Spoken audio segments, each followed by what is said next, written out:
સ્વામિનારાયણ. આજના દર્શન. જય ગણપતિ દાદા, જય Kashtabhanjan Dev. Good morning Gulabbhai. Good morning. જય સ્વામિનારાયણ, જય સિયારામ, જય શ્રી કૃષ્ણ, જય માતાજી. ઓમ નમઃ શિવાય. સિદ્ધેશ્વર મહાદેવની જય. આજે આપણે જઈએ છીએ આપણા ગુરુના આશ્રમ નેમિનાથ બાપુની મઢી. જંગલની અંદર છે, રસ્તો એ જંગલનો છે આખો, અને ત્યાં આપણે દર્શન કરશું. બાપુ તો ઇનકેસ નહીં હોય, કદાચ કુંભના મેળામાં ગયા હશે તો બાપુ નહીં હોય, પણ જઈ આપણે દર્શન કરી અને પ્રસાદી લઈ અને પછી આપણે નીકળશું. એટલે આખો ગુરુદેવનો આશ્રમ કે તમારા સુધી અમે પહોંચાડીશું કે આ નેમિનાથ બાપુના શિષ્ય ધનસુખનાથ બાપુ એનો આખો આશ્રમ છે. વાહ ભાઈ વાહ, કાકરો છે હાલી આવે.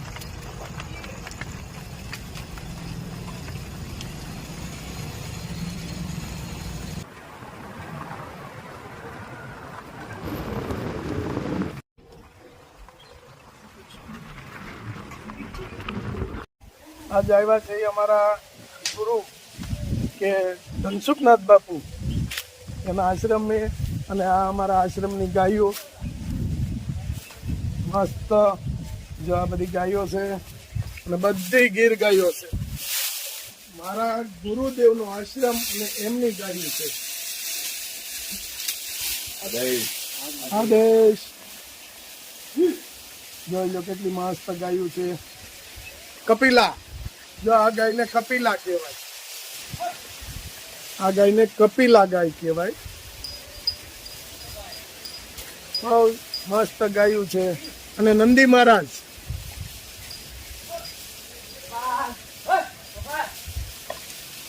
તારો નાખ્યો એટલે તો એક લાઈનમાં ઊભી રહી જાય બધી.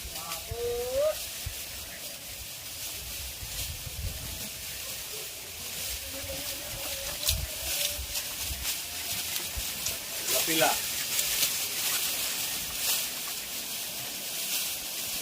કપિલા છે, કપિલા.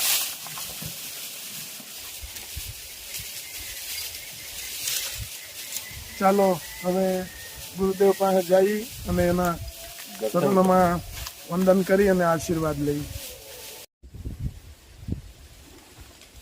જોઈ લો આશ્રમની ઘોડી છે.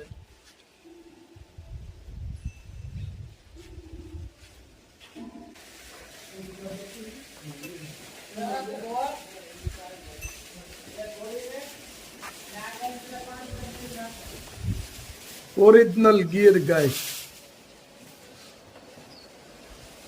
વિયાણી એટલે આને હું બધું આવ્યું તો પાછો વાચડી છે. વાહ ભાઈ વાહ. એના મમ્મી પાસે ફટા દે ગયા છે બધું. ગાડું પછી જનરેટર ચડાવી દીધું હતું. હવે આશ્રમમાં કઈ જરૂર હોય તો જોડીને સીધું જનરેટર ચાલુ.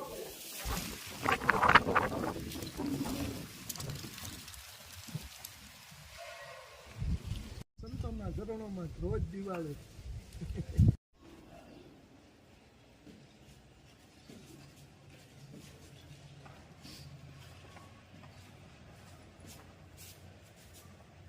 ધનસુખનાથ બાપુ આ અમારા ગુરુ.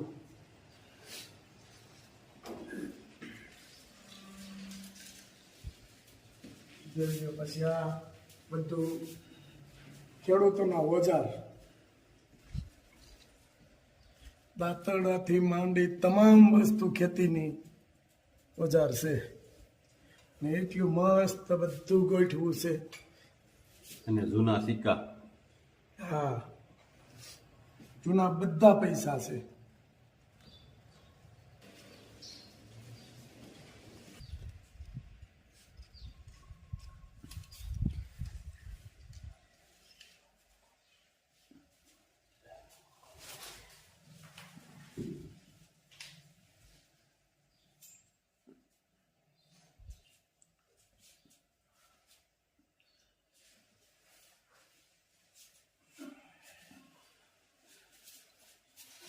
જો આ અમારે જોગીદાસ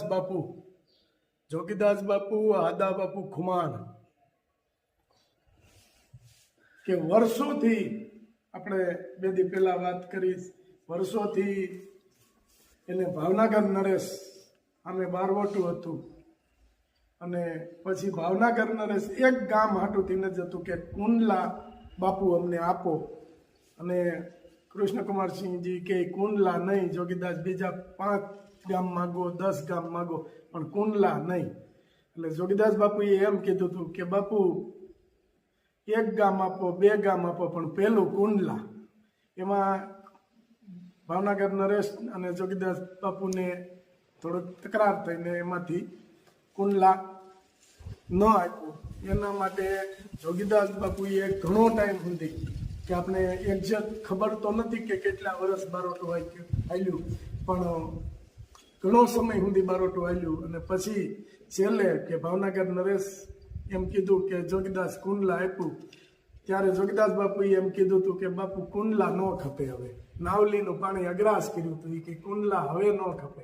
એ આ જોગીદાસ બાપુ. અને અહીંયા આપણે પ્રતિષ્ઠા કરી તે યોગી આદિત્યનાથ પધાર્યા હતા, ઉત્તર પ્રદેશના મુખ્યમંત્રી. દેવાયત બોદર કે નથી કહેતા કે આયરનો આશરો, એ જ્યારે નવગણ જુનાગઢમાં રાહ સામે જ્યારે લશ્કર લડવા આવ્યું ત્યારે જુનાગઢનું પતન કરી જુનાગઢને જીતી અને સાતા હતા, ત્યારે નવગણ એક જ બચ્યા હતા કે નવગણને દેવાયત બોદલના આશરે મેકી આવ્યા હતા. અને જ્યારે સુબાને ખબર પડી કે નવગણને પાળી પોસીને દેવાયત બોદર મોટો કરે છે, દુશ્મનને પાળી પોસીને, એટલે એણે એમ કીધું કે દેવાયત બોદલ તમે અમારા દુશ્મનને પાળી પોસીને મોટો કરો છો? દેવાયત બોદલે કીધું હા બાપુ. એ કે તો અમારે હવાલે કરી દો. અને દેવાયત બોદલના પોતાના છોકરાને હવાલે કરવાના રા નવગણને હતા. દેવાયત બોદલે આયરાણીને કીધું કે આયરાણી નવગણને તૈયાર કરીને મોકલજો, પણ રાહ રાખીને વાત કરજો. આયરાણી સમજી ગયા. આયરાણીએ એના પોતાના દીકરાને તૈયાર કરીને મોકલ્યા. અને પછી દેવાયત બોદલને કીધું તું સુબાઈએ કે આ નવગણ જ છે ને એમ? તો કે હા બાપુ નવગણ છે. એ કે તો તમારી તરવારી એનું માથું કાપો. ત્યારે દેવાયત બોદલે એના હગ્ગા દીકરાનું માથું કાપ્યું હતું. ઈ આ આયરો છે. આયર એટલે કહેવત છે ને કે અવની પર જો આયર ન હોત તો દેવકીજીનો દીકરો કંસના હાથે કપાત. એટલે એ આયરનો આશરો અને નવગણને મોટો કર્યો. એમ છતાં સુબાને માયનામાં ન આવ્યું કે આયરાણીને બોલાવો. આયરાણીને બોલાવ્યા. નવગણ જ છે ને આયરાણી? કે આ નવગણ જ છે એમ. એની સાબિતી હું તો કે તમે ત્યારે સુબાઈએ એવું કીધું કે આની આંખું કાઢી અને આંખમાં પાણી ન આવે એમ આંખું કાઢીને એની ઉપર પગ મેકીને વૈયા જાવ તો અમારા મહિનામાં આવે. ત્યારે આયરાણી દીકરાની હગ્ગા દીકરાની આંખું કાઢી મેકી અને એની ઉપર થઈને પચાર થયા, પણ આંખમાં આહુડું ન આવ્યું. એ આયરાણી.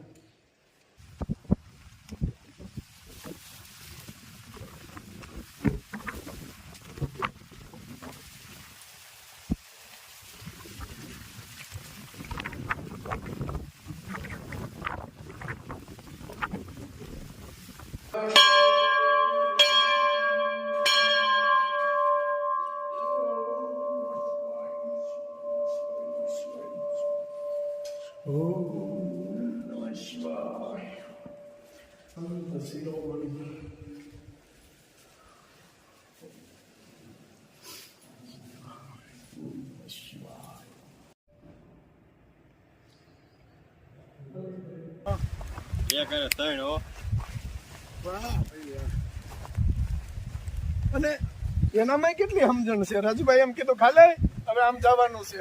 હલો હલો આનામાં આટલી સમજણ છે. જો એ આપણે બતાવે છે અહીંયા દર્શન છે, અહીંયા દર્શન છે, એવું બતાવે છે.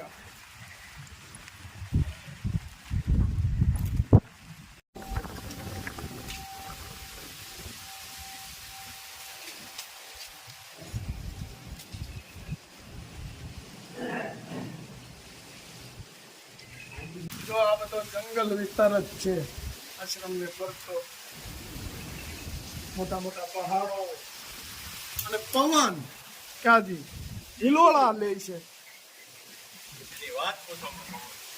ને અહીંયા તો ઓલાની જેવું છે કે સંતોના શરણોમાં તમને ખબર ન પડે ભૂખ શું છે, તરસ શું છે.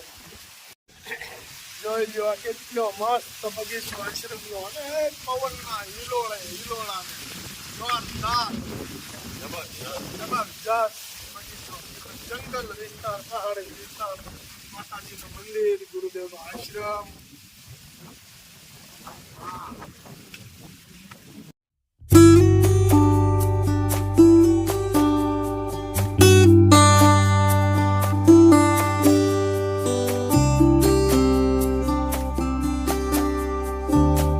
કેવો આંબાનો છાંયો છે.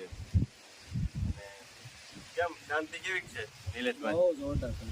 આનંદ આવે, એકદમ મજા, ખૂબ આનંદ આવે. અને ઓલાની ઘોડે કે કોઈ પણ આશ્રમમાં તમે જાઓ, તમારું મન અને તમારું હૃદય બે સાફ થાય, વિસળાઈ જાય આખું. કે તમારે મનની અંદર બીજા વિચારો ન આવે, એકદમ પ્રભુ ભક્તિમાં લીન હોય એવું ફીલ થાય. બરાબર. આંબાનો મોર આવી રીતે હાથમાં સોળી, આવી રીતે આંબાના મોરને પછી આ ખખેરી ખાખડી આપણે ખાવાનો અનુભવ થાય કે આપણે ખાખડી ખાધી. મસ્ત આંબાનો મોર છે, સરસ. અને આ મોરને કે પૂનમની રાત હોય અને ચંદ્રમા ખીલ્યા હોય ત્યારે એને તમે આવી રીતે હાથમાં ચોળી આમ ચંદ્રમાની આમાં ઉભા ચોળી લ્યો. હવા કલાક સુધી ચોળવાનો આવી જ રીતે આમાં. પછી કોઈ પણને વીંચી કરડ્યો હોય અને તમે આ પ્રયોગ કરેલો હોય, કોઈ પણને વીંચી કરડ્યો હોય, જ્યાં ડંખ માર્યો હોય આમ કે આમ કરી નાખો એટલે વીંચીનું જે ગાયબ. એ આની તાકાત છે.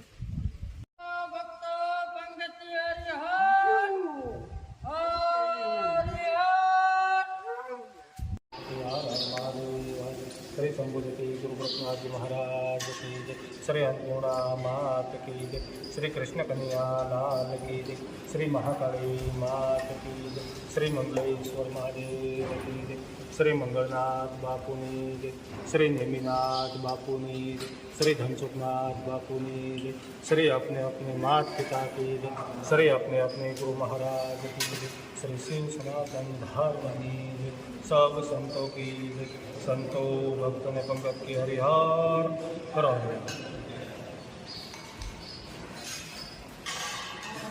આજનો આ ગાયુંનો ચારો છે યુકેથી હસભાઈ પટેલ.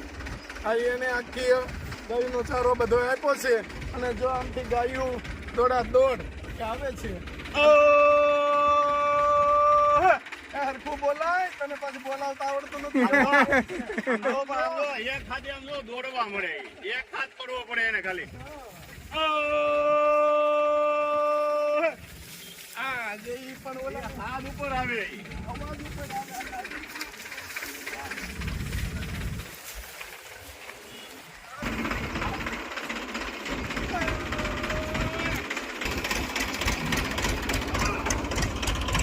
પાછું આલે કરીએ ને તો હામો જવાબે આપે હો.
મૂર્તિ લાગે છે મને